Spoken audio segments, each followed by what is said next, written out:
오늘의 정치 키워드 1번은 이겁니다. 이진숙이 이겼다. 이진숙이 이겼다. 헌재가 살아났다. 그러면은 이재명 헌재 마비작전 실패했다. 오늘 이 헌법재판소가 가처분 신청, 이진숙 방통위원장이 낸 가처분 신청을 인용을 했습니다. 만장일치로 인용을 했는데 뭐냐면은 이 이진숙 방송통신위원장이 헌법재판관 정족수 부족으로 탄핵 심판이 정지되는 것은 부당하다. 그렇게 가처분 신청을 냈죠. 그것을 이게 제출한 지 한 사흘 되는 것 같은데 바로 헌법재판관이 이것을 만장일치로 다 받아들였습니다. 이게 뭐냐면은 지금 그 헌법재판소법 23조 1항을 보면은 23조 1항이 이런 내용입니다. 헌법재판관 7명 이상이 출석을 해야지 헌법사건을 심리할 수 있다. 이 조항입니다. 헌법재판관이 전체 9명입니다. 9명인데 그 중에서 7명 이상이 출석을 해야지 헌법사건을 심리할 수 있다. 그러니 7명이 안 되면 아예 헌재가 마비되는 거죠. 가령 예를 들어서 방송통신위원회는 전체 방송통신위원이 5명이지만은 그 중에 이 조항이 없습니다. 그래서 2명만 해도 그때 안건을 처리를 했죠. 그런데 헌법재판 같은 경우는 헌법재판소법에 전체 9명 중에서 7명 이상이 출석해야 헌법사건을 심리할 수 있다는 조항이 있습니다. 이게 23조 1항인데 이걸 지금 이재명 쪽에서 어떻게 악용을 하려고 했느냐 하면은 자, 이 7명 중에서 그러니까 전체 9명 중에서 3명이 17일 모레 글피 임기가 만료됩니다. 임기가 만료됩니다. 3명인데 이종석 헌재소장, 이영진 재판관, 김기영 재판관 임기가 끝나는데 그럼 새 재판관의 후임을 빨리 해야지 헌재가 정상화되죠. 9명 중에서 3명이 빠져나가면 6명으로는 회의를 진행을 못합니다. 7명 이상이어야 되니까는. 그런데 이 3명이 국회 추천목이었습니다.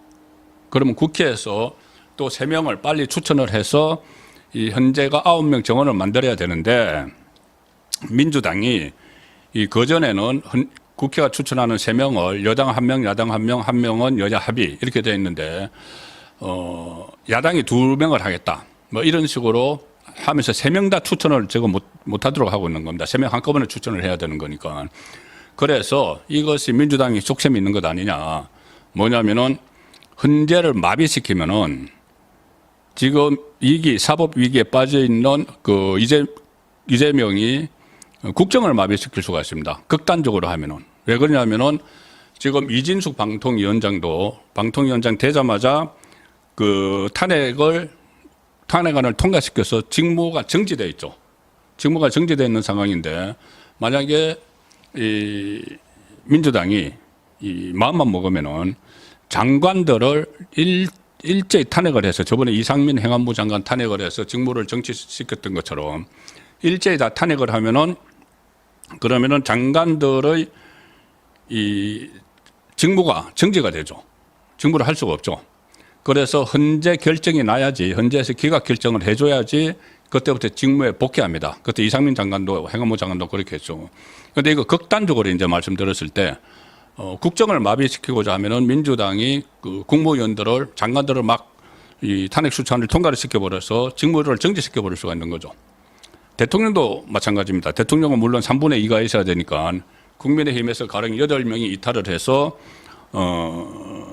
탄핵 소찬이 통과가 된다면 이게 헌재에서 심리를 해서 기각을 시켜야지 대통령의 직무가 다시 복귀가 되는데 이거 마비되면 그걸 못하죠.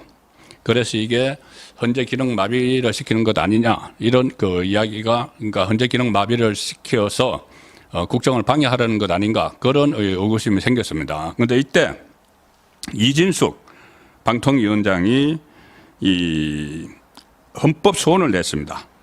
그 헌법 소원을 내서 헌법재판관 정족수 부족으로 자신의 탄핵 심판이 정지되는 것이 부당하다. 그리고 이것을 헌법에 어긋난다면서 헌법 소원을 내면서 아울러서 가처분 신청. 당장 본인이 이 이게 심사를 못하면 헌재에서 심사를 못하면은 본인이 직무에 복귀를 하지 못하죠. 그래서 당장 심각한 손실을 입으니 이것을 가처분을 해달라 이렇게 신청을 한 겁니다. 이걸 두고 이제 신의 한 수다 그런 표현이 나오죠. 뭐냐면은 이 가처분 신청을 바로 그 헌법재판소에 내는 겁니다. 헌법재판소 입장에서는 본인들이 이 상황에서 그대로 가면은 정말 헌재 기능이 마비가 되는데 이해 당사자인 이준석 방통위원장이 가처분 신청을 내줬으므로 그러면은 가처분 신청을 인용을 하면은 이게 헌재 기능이 살아나는 거죠. 그것을 헌재가 결정을 하는 겁니다. 그래서 그것을 맥을 정확히 뚫어서 이준석 방통위원장이 이 가처분 신청을 했고 그걸 받아들인 거죠. 자, 그래서 헌재가 기능을 다시 회복을 하게 된 겁니다. 헌법재판소는 재판관 만장일치 의견으로 헌법재판소법 23조 1항 효력을 정지를 시켰습니다. 효력을 정지를 시키고 오늘 그렇게 밝혔습니다. 헌법재판관 7명 이상이 출석해야지 헌법사건을 심리할 수 있다.